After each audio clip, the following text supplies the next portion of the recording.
Blog Talk Radio.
Welcome, everyone.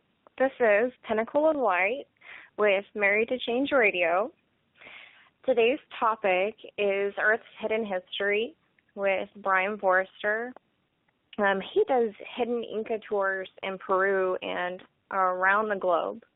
And he's our guest today, going to speak on some findings that they've had about many different topics and things that aren't widely known.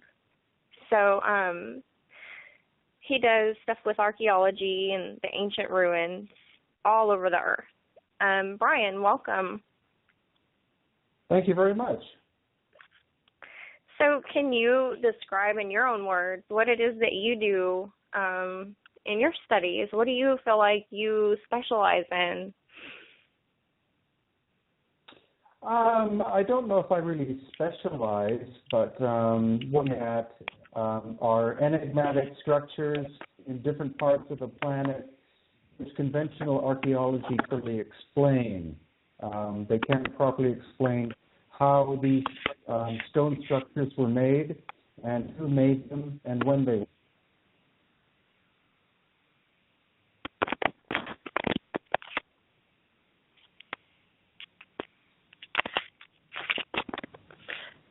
You there? Yep. Okay. So you've been studying these skulls specifically, and you have a book. Is that correct that you have out? That's right. So what is so profound about, in your viewpoint, about these skulls? What do they say to you when you look at them and study them as opposed to other human skulls? Well, the majority of them are examples of cranial deformation, which is a practice whereby a baby skull is bound in order to alter the shape. And then in many parts of the world, over thousands of years, but some of the skulls appear to be natural in shape, and that's the great enigma is it possible that these are not a cultural phenomenon, but in fact, these people were born with elongated skulls. This also ties into other things as far as lost cities, things like Heliopolis or Alexandria, Atlantis, Lemuria. So there are a lot of findings as well as underwater ruins. What are things like that tie into some of your studies as well that you feel are profound in historical measures?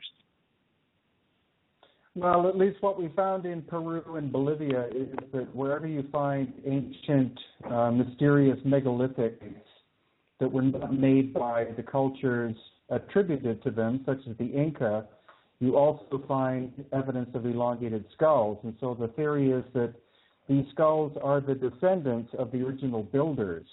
And that's more or less what I'm looking at right now is who could these ancient builders have been? Yeah, wow. And so I know Plato and Edgar Cayce, and they spoke of all of these things. And even in the Vedas, it goes back and talks about other beings from the stars. Edgar Cayce speaks about the Arcturians, and he also speaks about Atlantis, I believe Lemuria. So these are things that were sort of prophesied about and then later found, like the Bimini Road and stuff like that. And it all ties in. They have this same history, almost, the same structures on these sacred nodal points.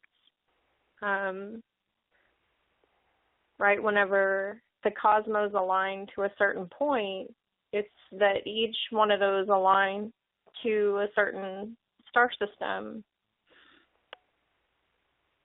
Is that right? Yeah, the difference is that, Plato was, the knowledge that Plato had came from, a supposed relative called Solonation from the Egyptians, who probably got it from somebody else. And Edgar Cayce, of course, was a prophet, and so he was channeling information. The difference of what I'm doing is looking for scientific evidence and trying to weave together a story based on science rather than, basically storytelling, to make it more of a concrete, physical thing rather than a legend or some kind of oral tradition. Yeah, or a myth, because a lot of times they even call it mythology, and all of these stories are in all of the ancient cultures about some of the profound archaeological finds, such as giants or, the elongated skulls that you specifically look at. Are there other kind of species that you found that have sort of like blown your mind as to like, okay, well, what is this? And does it match the elongated skulls? Does it match the human skulls? You know what I'm saying? Well, I think, the important thing is that we've all been raised with the idea or the theory of Darwinian evolution, which is a theory. It's not really a hard science. And so, unfortunately, as is typical of science, they believe that they have all the answers and that their theories are the only solution for something.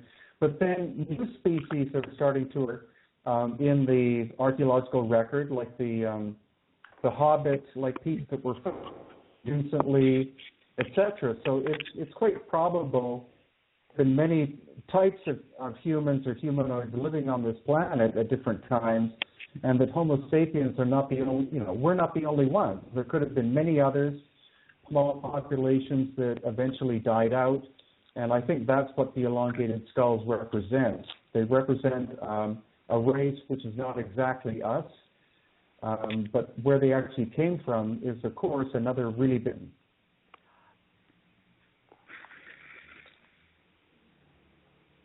So I feel like the area in which you live in, as far as energy goes, you have the Amazon River, and then you have the freshwater dolphins, who spiritually, a lot of people say they're higher beings because they can communicate with higher telepathy and sonar and that sort of things like that.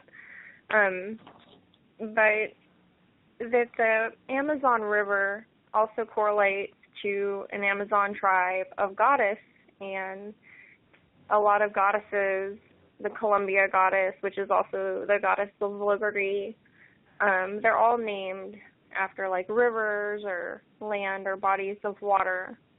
So basically, so all of these mythological finds or historical finds, I guess you could say. What have you guys found anything in the DNA or anything specific that you feel are profound that people need to know about? Well, we're just actually in the process of beginning a major DNA study, which is an incredibly common thing because there are only 10 laboratories in the world that can properly analyze ancient DNA. Like, it's not like just taking a blood sample and going to a DNA lab, having your own, or saliva sample and having your DNA analyzed. 2,000-year-old DNA is badly broken down, and it's only the most sophisticated modern technology, that ability of being able to recombine it through computer programs. We also need and are working on getting permission from the Peruvian government to send samples out of the country. We need a Peruvian archaeologist to look at the study, and luckily we have all of that in place now. It's just a question of doing the paperwork to get this very major study underway.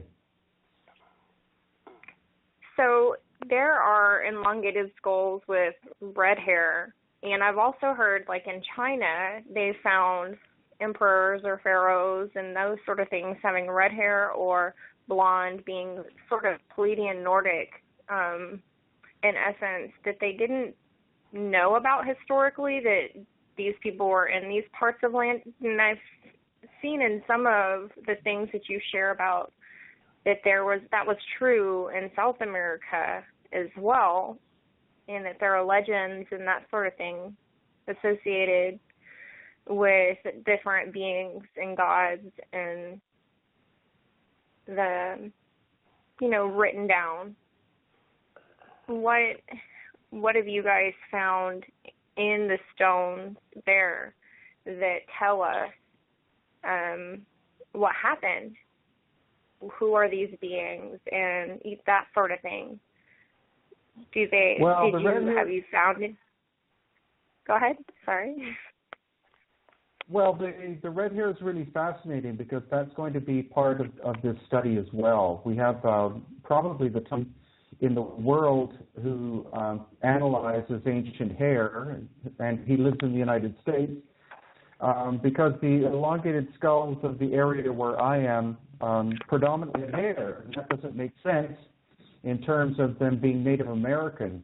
You also have stories in Polynesia, in New Zealand, Hawaii, Tahiti, etc., of there being older races than the Polynesians who were living there when the Polynesians arrived. And so that's definitely something that we're going to ask. If it turns out that this hair is natural red hair, then that means that people came to the Americas in other ways than bearing the land bridge. And that would be a very important discovery.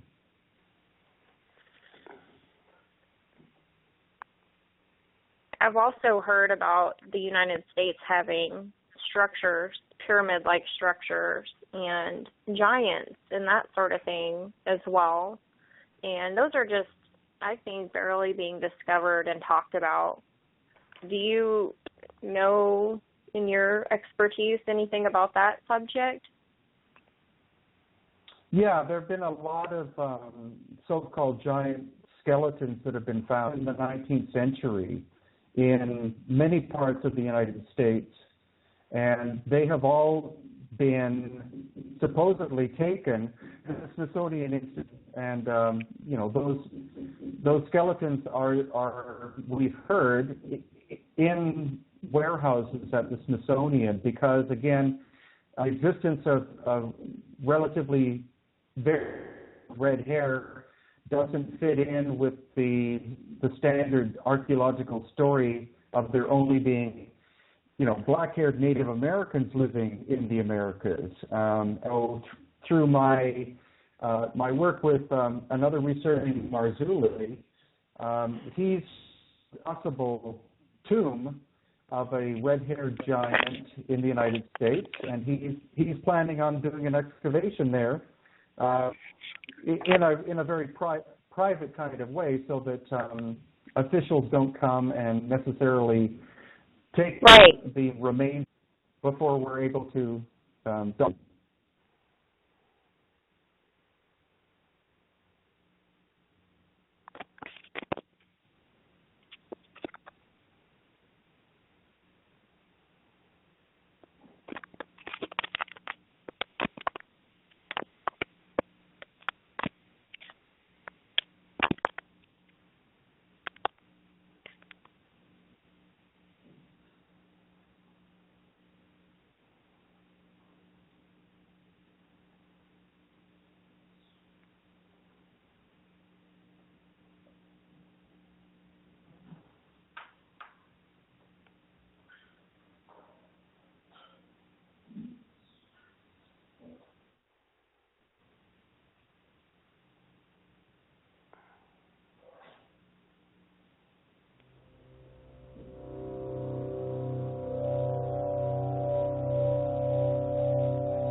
Hi guys, and welcome back. This is Pinnacle of Light with Married to Change Radio. We're having a few technical difficulties, so I just want to thank you so much for joining us. We have a special caller that has just called in. Welcome. Hello. I just wanted to tell both of you how much I'm enjoying your show up to this point. Well, thank you so much for calling in. Did you have any questions for Brien? Yes, I have questions and I have comments. My name is Marilyn Bruno. Hello, Brien. Hello, Marilyn. How are you? Good, thank you. Brien Foerster has 5,000 friends on Facebook, and every day he posts extraordinary videos and photos and captions. They're very interesting. Everybody looks at them and enjoys them. And I think that when Brien does a voiceover, it's very professional and authoritative. And I think that he should have his own show on the History Channel or on the H2 channel. Yes, I think you're right. I agree. Thank you so much for calling. Anything else? Okay, Brien, if you're ever going to give a lecture in Pennsylvania, I'll be in the front row seat. I'll be there. Good. That'll be wonderful. Maybe you can do some online lectures or something so that people from all over the world can hear you speak and that sort of thing, because you have so much information to share with all of us. Thank you so much for calling in. Okay, Brien, so yes, where were we when we left off? My phone did something. So anyway, Brien, what were we speaking about before? Basically, we were speaking about the red-haired giants of North America. Okay, yeah, and so there's going to be an excavation out there that'll be private. Do you know if there's any way we can hear about the findings of that? Yeah, it will definitely be. It'll be documented. It dodoes have to be, or anything of this nature has to be quiet, because the people doing it are going through the official properties. It's just there are, without getting too paranoid about conspiracy, there are people out there who don't want this information revealed. But as residents of this planet, we're all, should be allowed to learn any aspect of history that we want to find out about. Now, this is our heritage. So no one should be allowed to try to quieten or shut up anyone who's trying to find truth about the history of elves and this planet. Yeah, it's very important for us to know our true heritage and what's really going on. So a lot of these species, people think they're otherworld species or beings from outer space, basically. That it proves that there are higher beings with us.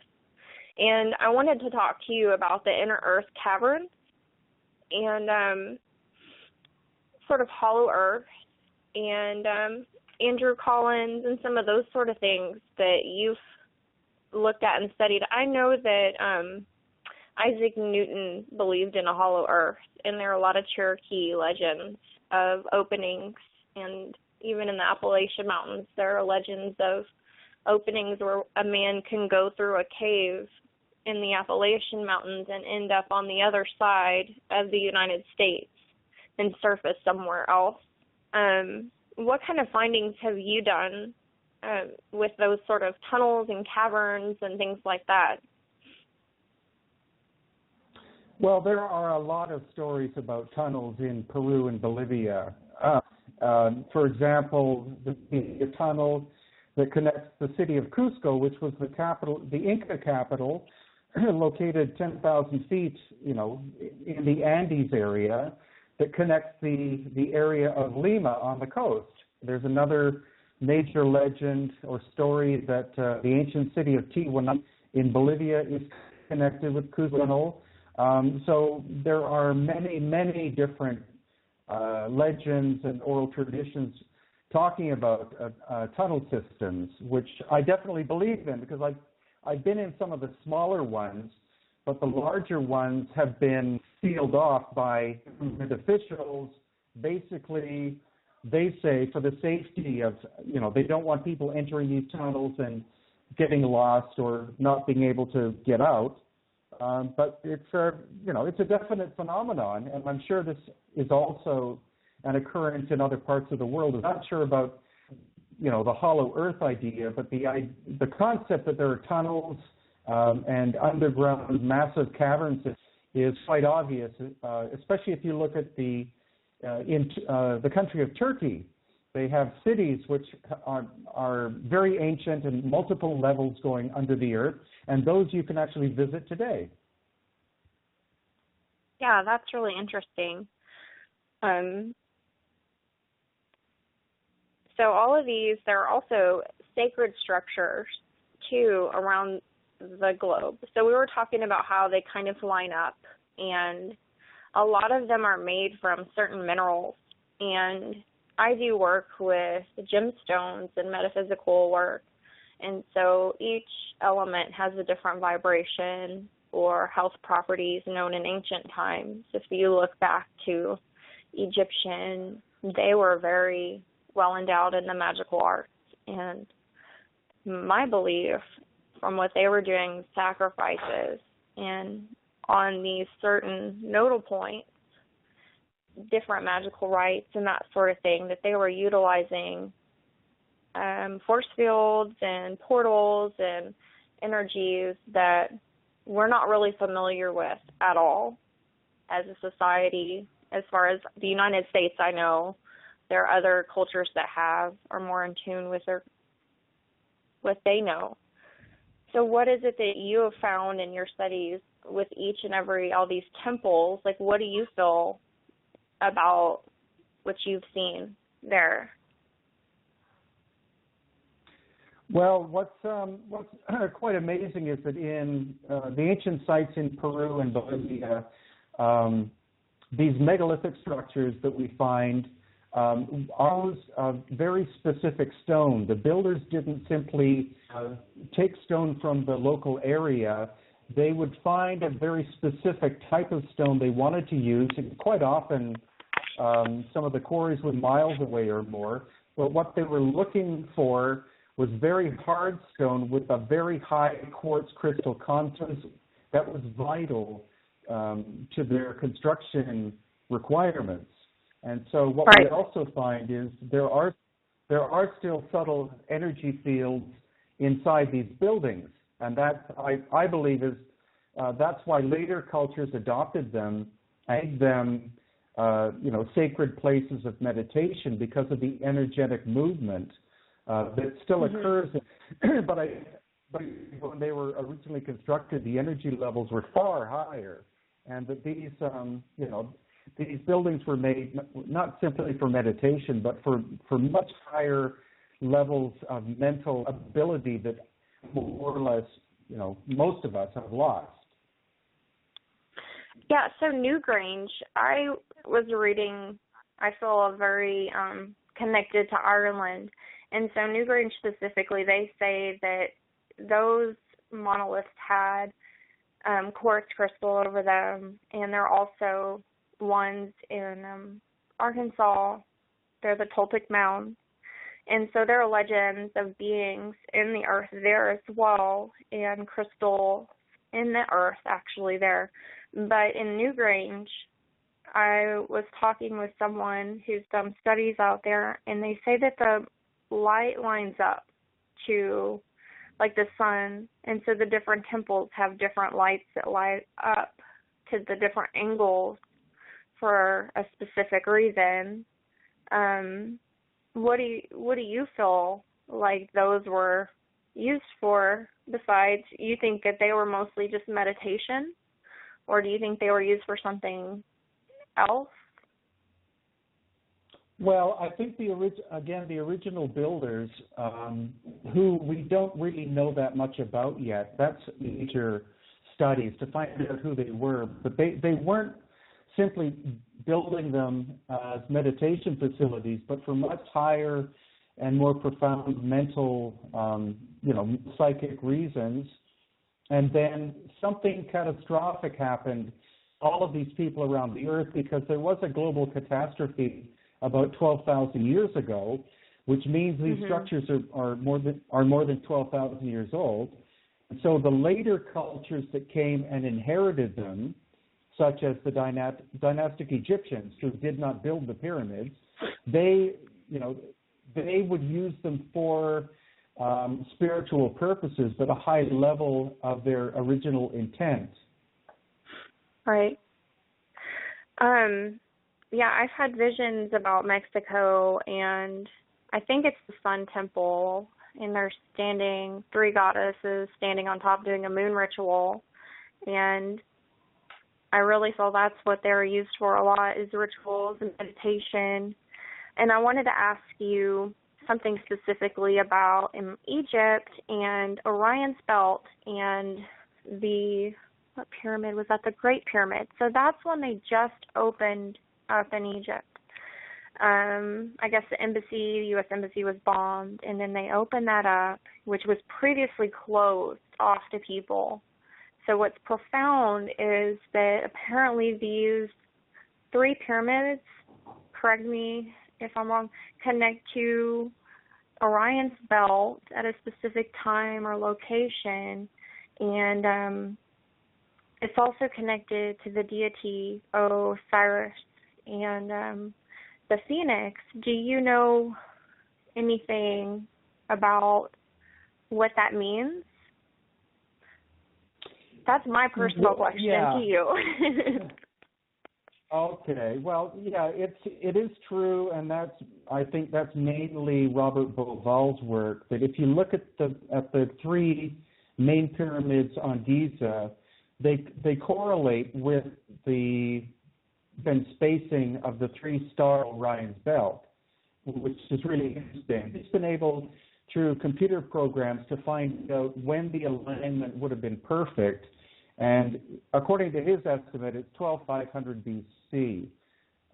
So what I honestly believe is that those three pyramids, and there is also an incredible system of tunnels underneath the Giza Plateau. Those structures are older than that. It's also been proven that the Great Sphinx, the weathering on the Great, is at least 10,000 years old, and that has been that was established by Dr. Robert Schoch, who's a geologist, and is supported by at least 200 other geologists. So the Sphinx is older than the dynastic Egypt, and much of the Giza complex is older than the dynastic Egyptians. But they went to the area, these structures were there, they inherited them, they renamed them, and then they used them for a different purpose than the original builders that who had constructed them in the first place. So I've had people say that there is supposed to be a capstone on the main pyramid. Do you believe that to be true? I'm not sure. It is my belief that the grid and the other two main pyramids there were part of an energy system.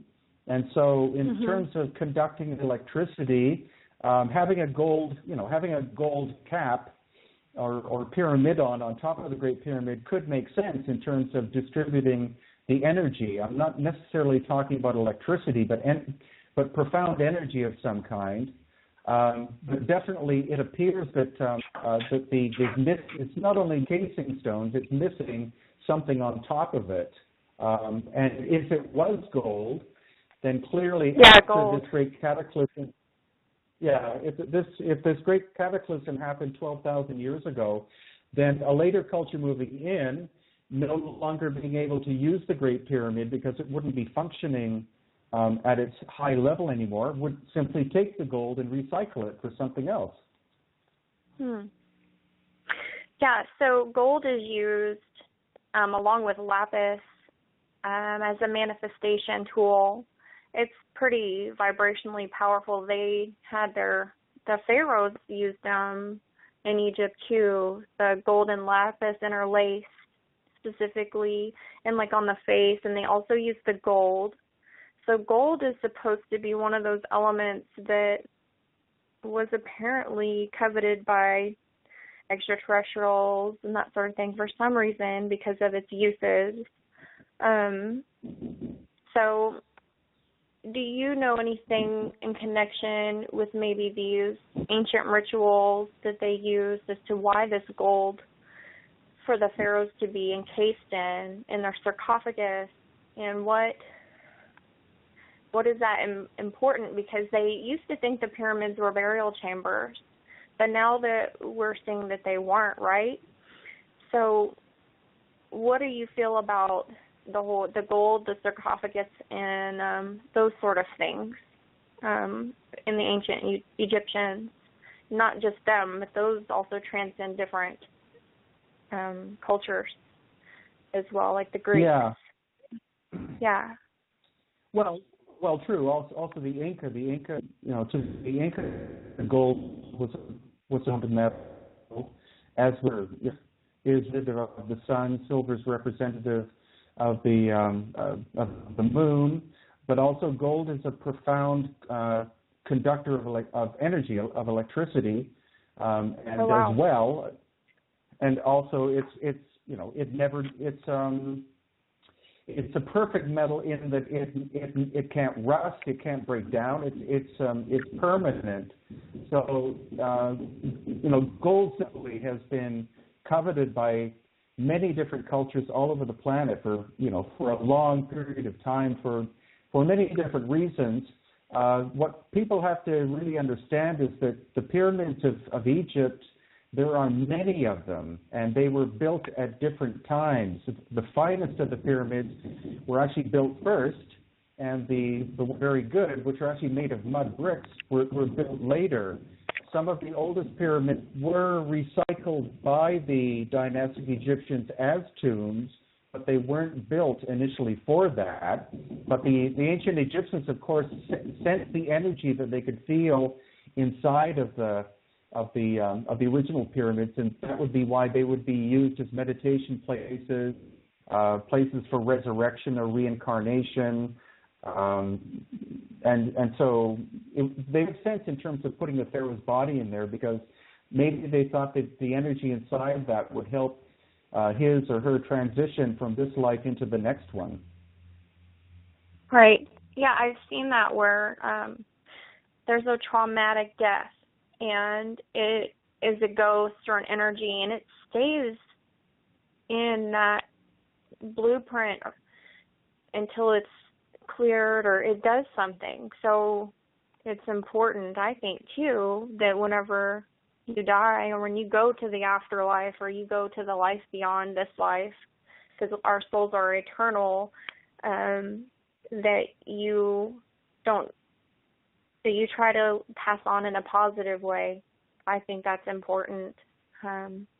Anyway, I agree with that, but that's very profound. You just put it in a nutshell. Thank you so much. Oh, my pleasure.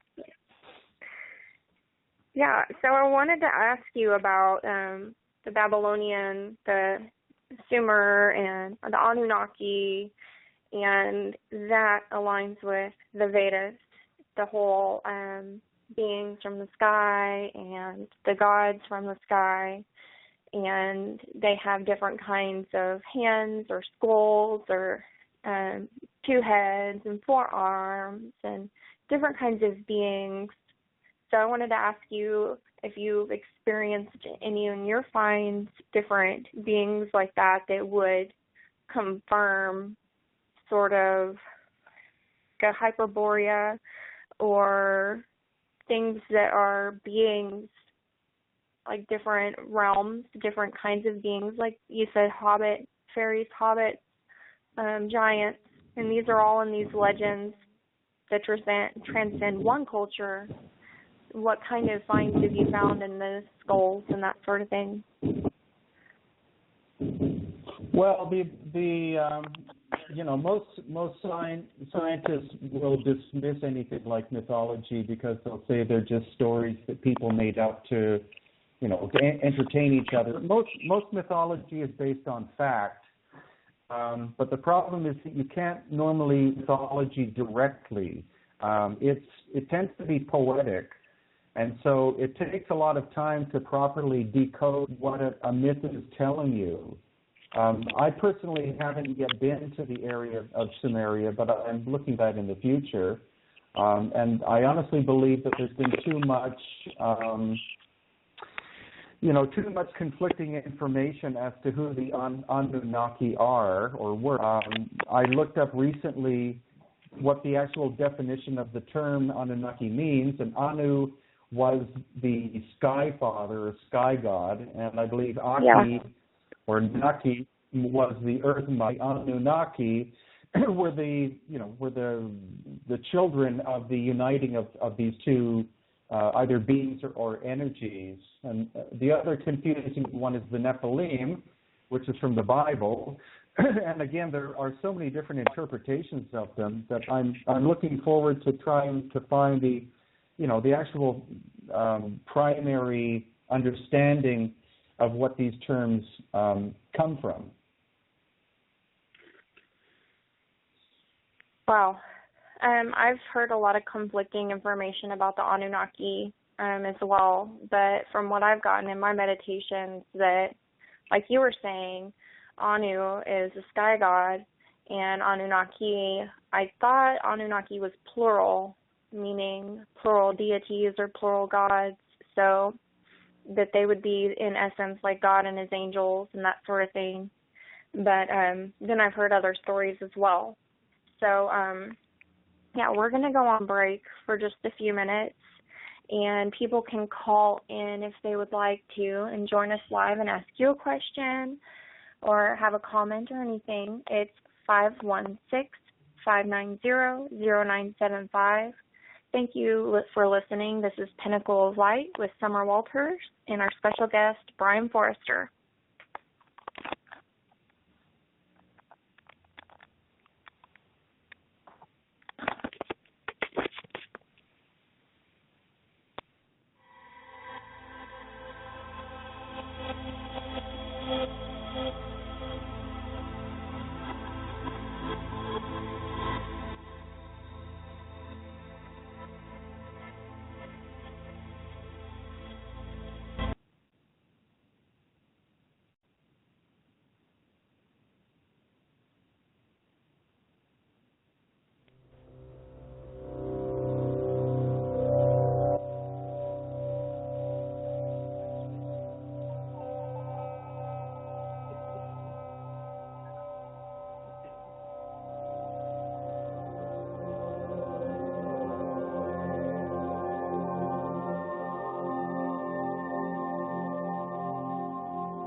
Welcome back. This is Pinnacle of Light. I'm your host, Summer Walters, with Married to Change Radio. Today we have Earth's Hidden History with our special guest, Brien Foerster, and we also have another guest on the line. Mike is calling, and he would like to speak to Brien. Mike, hello, are you there? Hello, is this me? Is Brien? Hello? Hi. Okay, so is there anything that you would like to say specifically? Sorry, am I on? Yes. Oh, We're it's on me. live. I'm sorry. My name's Bill. I don't know. I'm sorry. I don't know why. That's why. Sorry. Welcome, Bill. Sorry, I thought we had a different caller. No, did you sorry, have any fine. questions? Yeah. Hi, Brien. I wanted to give you a shout out. I'm up here on Vancouver Island. I live in Victoria. Shout out from your old stomping ground. I wanted to say thanks for all the great work you do. Going out and the videos that you put up online are really they're amazing stuff. The little 10-minute videos where you just go out and you take footage of the particular architectural features that are anomalous. They're really great tools, I find, for when I'm talking to people who aren't aware of these things, to be able to show them this, because people are afraid of people are willing to look at evidence, I find, but they're afraid of taking on whole new ideas or whole new belief systems. And so when you just present them with evidence, that I think helps show them, show them different things and helps them open their minds a little easier. So I personally really appreciate the work that you do. The one thing I guess I was really curious about, because it's definitely something that's coming up, is are you aware at all of something called Ormus, or have you encountered it? It's ORMUS. I was curious if you knew about it. No, I've never heard of that. Oh, okay. It's something. It's coming out. How to put it simply? It's a form of atom that really hasn't been recognized by science up until now, and there's a lot of association with it historically. There's indications of them using it going back thousands of years, and there's definitely indications of them using it in relation to the pyramids and some other places. And that's why I'm finding this really interesting, because I'm watching two developing lines of thought, because there's a lot of people looking around these old structures and looking at these old cultures and elongated skulls and possible earlier species of humanity, or branches of humanity. And then there's also people who are studying this lost knowledge of this kind of atom, this Ormus, and they both seem to come back from somewhere back in antiquity. And what really excites me is the possibility that somewhere quite soon someone's going to put these two together and make a connection. So I was just curious if you had heard about it at all. No, but thanks for bringing that to my attention. That's wonderful. Yeah, I respond to some of your posts online. I'll see if I can find a good link with a video or something, and I'll post it up on there and tag it. Yeah, so that's Ormus, right? Yeah. You're saying that's Ormus that you're talking about? Yep. And basically, can you tell people what it is you're talking about? It's supposed to be like an alchemical thing you can do with the body that's considered like liquid gold that makes you vibrate, right? Or helps you with your the thing is this, to get right down to a scientific definition, basically our understanding of matter is of three states of matter: solid, liquid, and gas. Ormus is what is being considered now a different phase of matter, and it's the same. It's 12 to 13 metals, gold being amongst them. They're metals in the transition metal group have what they used to consider an isotope, but they're now realizing is actually a different phase of the atom. So it's the same. Mm-hmm. It's the same atom, but it behaves differently.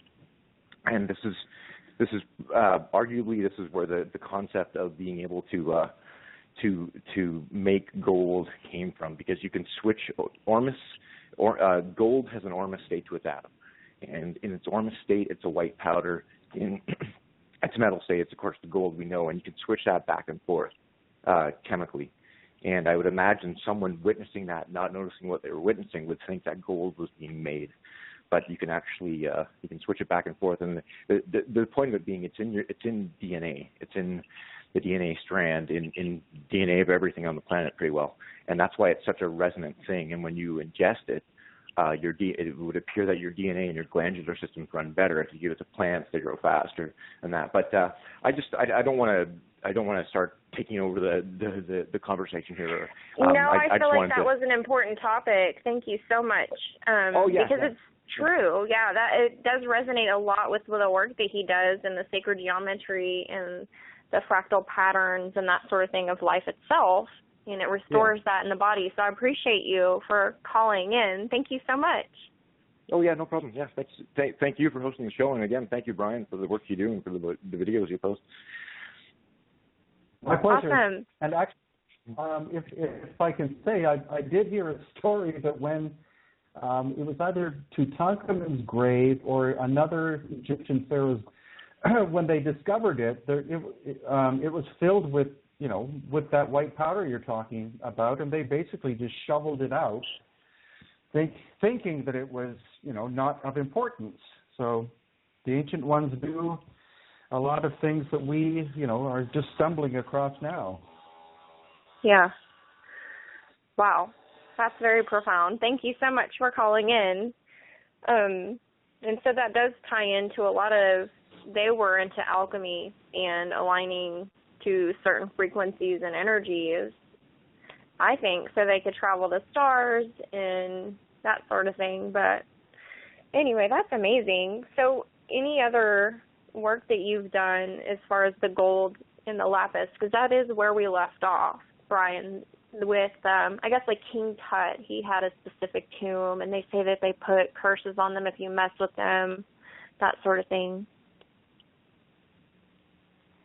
Well, actually, it's interesting that you bring up lapis because it's another, it's another gemstone which was very important in ancient South American cultures too. And there actually there are sources of lapis in, I think, Chile. But if you go to any major museum in Peru and look at ancient jewelry, lapis was like gold, was very important.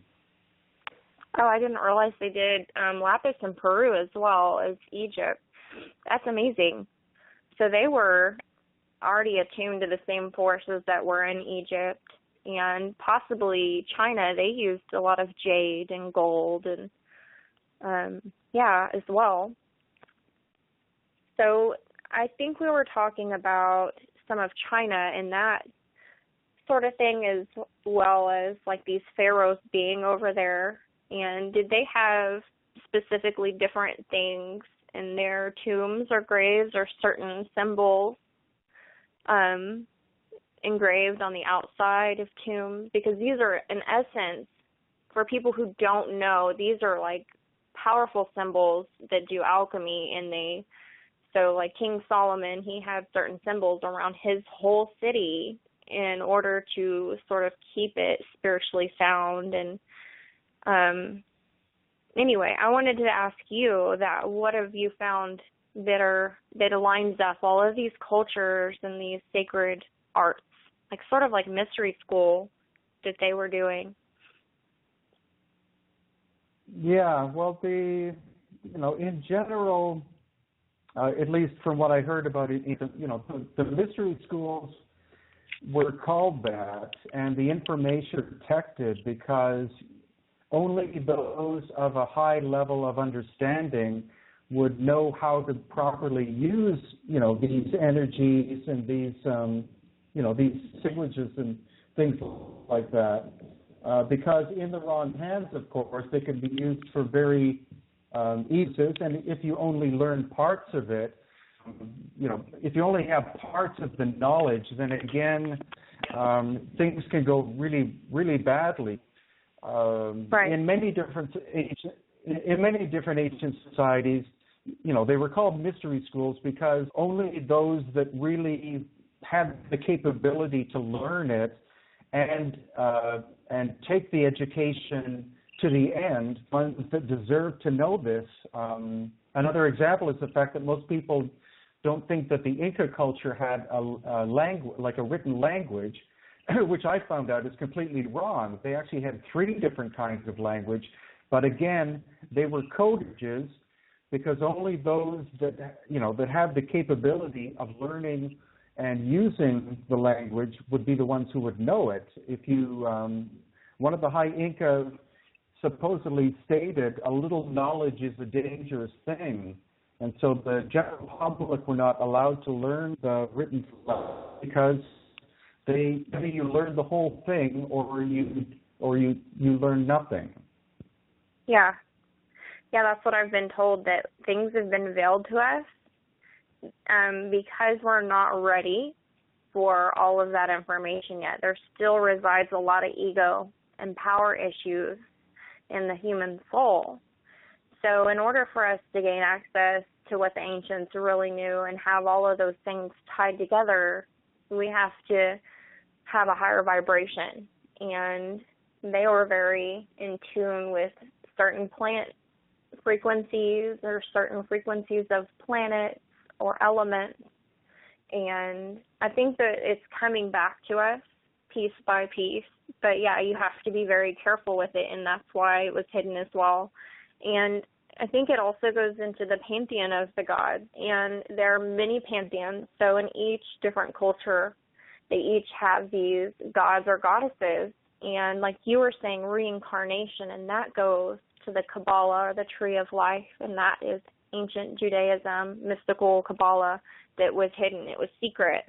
They didn't tell everybody. And it's also things like the Book of Enoch, talking about the stones and heaven and the vibration of things. And I think those energies are coming back to us since 2012, 2008, and there are different shiftings. We're changing dimensions or frequencies from the old ways to the new ways, so cleansing off the old into the new. But have you done any studies with the feathered serpent gods, that there's legends there, and the Peruvian Andes and that space up there? What do they do with all of that? With all of which, sorry? Yeah, I think I kind of tied in a whole lot of information. So the pantheon of gods, the feathered serpent god, so, and the Peruvian Andes or Cusco, all of that. What is it that you've learned? What do you know about that? Because that is what you study mostly and known about, right, is in Peru, the Peruvian Andes, and all of the different things that are there. And they have, like, their pantheon of gods, but then the other pantheon of gods sort of ties in. So what is it that you've found there? Like you said, the lapis and the gold also correlates to the Egyptian lapis and gold. Does that make sense as a question? I know it's like a lot of information in there. No, but again, it's the symbol of the plumed serpent, feathered serpent, is very complicated. But in its simplest form, the Inca inherited most of what they knew. They didn't invent that much, and so a lot of their knowledge came from much older cultures. And for example, the idea of the plumed serpent is actually that they had three sacred animal symbols. One is another is the puma or jaguar, and the other is the condor. And what they actually represent are the three levels of consciousness. The serpent is the subconscious, the puma or jaguar is the conscious, and then the superconscious. So the idea of the plumed serpent is where you have all three levels of consciousness working together in a profound manner. So it represents a person or being of very high, because you have this conscious, subconscious, and superconscious all working together. Yeah, and it's very important that we use those different parts of consciousness, because it helps elevate our spirituality as humans, I believe, spiritually speaking. And I also wanted to ask you about, there have been these cog-like discoveries in mountains, sort of like machines in mountains. I'll have to research it again, because I haven't been able to find this information again. I saw it once, but then it had been taken down. But I wanted to ask you, have you heard about what I'm talking about, and what are your thoughts on what it was used for? I haven't actually, I've never seen any evidence of actual beings, and I think honestly that the technology that was used in ancient Peru and Bolivia to do the profound megalithic work, was forms of technology that we don't have and are only beginning to to theorize are possible. So I think these ancient people had vibrational and acoustic and light technologies with which they were able to do the cutting, moving, shaping, and installation of the stone. And we are probably hundreds away from to achieve what they were able to do thousands of years ago. And it brings back the point that we're the highest form of elements on the planet. And I think the stone structures are telling us that there were those that came before us that were far more profound than we are. We're just waking up to this stuff. Right. I've definitely had experiences in the southwest of the United States. I used to live outside of Area 51, and I'd seen many different things out there that were definitely not in what our reality would be as our advanced technology. It was way beyond what we already have or know that we have. And just other things, just light ships over Phoenix, Arizona, and there are many other people. So that's being disclosed all over the globe right now, and that's amazing because people deserve to know the truth, that we're not alone here, and there are many diverse species of beings, and a lot of things happen, like Lemuria, Atlantis, and like Edgar Cayce prophesied about the Bimini Road, and they had found that, and that's what I feel, the Bermuda Triangle. That's over there kind of in the Atlantic Ocean. Well, that's Atlantic, Atlantis, those are the same root word. And so, that's where it's probably a huge continent. And I have a lot of energy connected to Poseidon, and Poseidon also correlates to Atlas and Atlantis and that sort of thing. So I wanted to ask you some more things about these cities in Plato, and how advanced were they? Like, were they using ships, levitation? Were they using stargates? What do you feel? What do you think from what you've touched or seen physically? Because you live in a really amazing area as far as where you do your tours and things that you've seen. I've seen some of your pictures on these skulls, and what do you think it was like? Well, I think that they were capable of, again, that they had technology which was vibrant nature. People keep bringing up the idea that lasers were used, but the problem is that we're limiting their capability based on what we understand, which is not a smart thing to do. So lasers, for example, can't cut stone. What it does is a laser can melt stone, but it doesn't do a very good job of it. So I think we're looking at some kind of vibrational, I wouldn't say sound technology, because we're probably looking at vibrations much higher than what we can hear. But clearly, these structures were done with very advanced forms of technology, which we at present have, but they did. And then the problem is that it's trying to figure out what they were doing with them, because we really don't know. It's clear that we can meditate in these places and move into alternate states, but I think I get the idea that they were constructing them for much more advanced mental uses than what we can even imagine. And just getting back to your idea about UFOs and things, which I definitely believe in because I've had sightings. Again, most people limit their ability to imagine this stuff, A, because they've never seen one, and B, because they think that anything that can travel through the air or through space or time or whatever has to be metallic. But that's a 20th century human thought. I believe that an advanced race or advanced beings would be able to construct coherent vehicles or vessels out of pure energy by itself, because that would be an advanced way of doing it. Not shaping something up out of metallic things.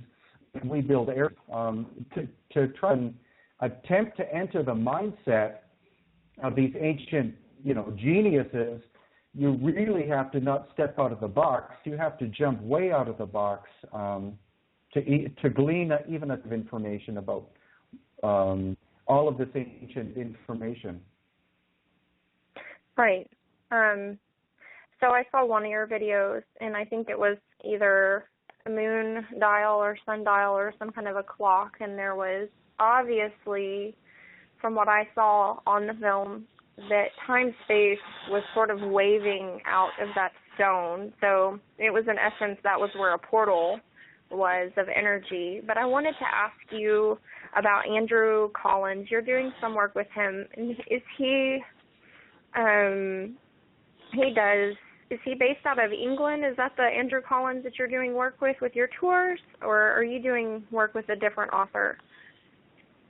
No, that's Andrew. Yeah. Okay, so I had seen this book and had some of his information in here, and he does paranormal research.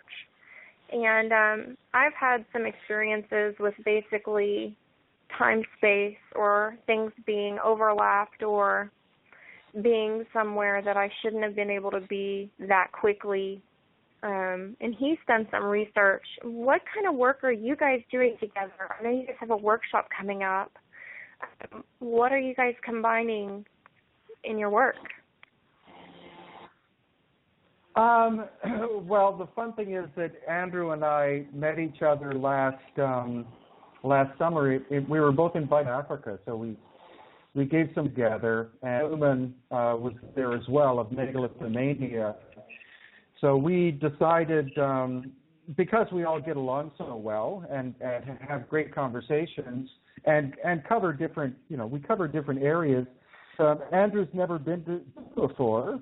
He's been to Egypt many times, but he's never been to Peru. So we just suggested, well, you should come and see these things yourself. And that's the main purpose behind the tours as well, is that when we invite experts from other parts of the world, often who have never been and physically seen these things, it's a direct response as to what it is that they believe looking at.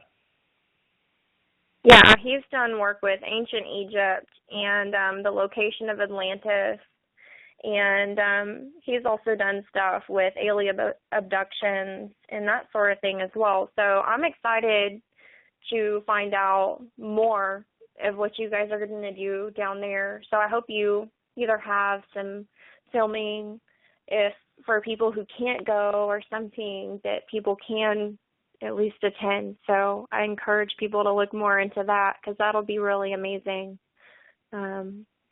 Anyway, is there anything else that you would like to say or cover while we're on? Because that is about all that I have. Okay. Well, I just want to say that I do the videos, and I have about 700 of them on my YouTube channel now, is mainly because most people don't have the ability to come and do this stuff due to whatever reason, physical problems or financial problems or whatever. And so I feel it's my duty to share everything I learn with whoever wants to read it or watch it or listen to it. And I'm very fortunate in that I'm working with a number of different fascinating researchers from all over the planet. We work together for one common goal, and that is to unravel the history of who we are and where we came from.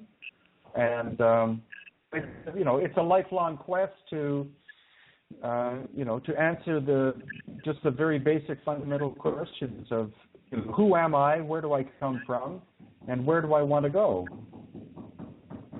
Right. I think all of that is coming to us now, and I'm very thankful for souls like you doing your work. And I know there are a whole many people that are excited about this. So, and it's very important for us to connect internationally, not just within our own little area. So I'm very thankful for all of the work that you've done. And I wanted to reiterate about the Anunnaki and Anu and the pantheon of the gods, and that basically, from what I have found, was that they were elemental beings in nature, and they connect to each, I guess they call them saints or gods. It just depends on what part of culture you come from. And that they had elemental regions in which they presided over. And so these were incarnated beings like in the Vedas, and reincarnation was very in many different parts of the world and many parts of culture, but it's been very suppressed, knowledge and wisdom, because it's the basis form of Christianity as well, and it's just been hidden from us. And that's why I'm very grateful for you and all you do and all the people that you work with and all the listeners out there that are interested in this, because everybody's awakening to the truth. Thank you so much for being with us. That's the end of our show. This is Pinnacle of Light. Join us next time.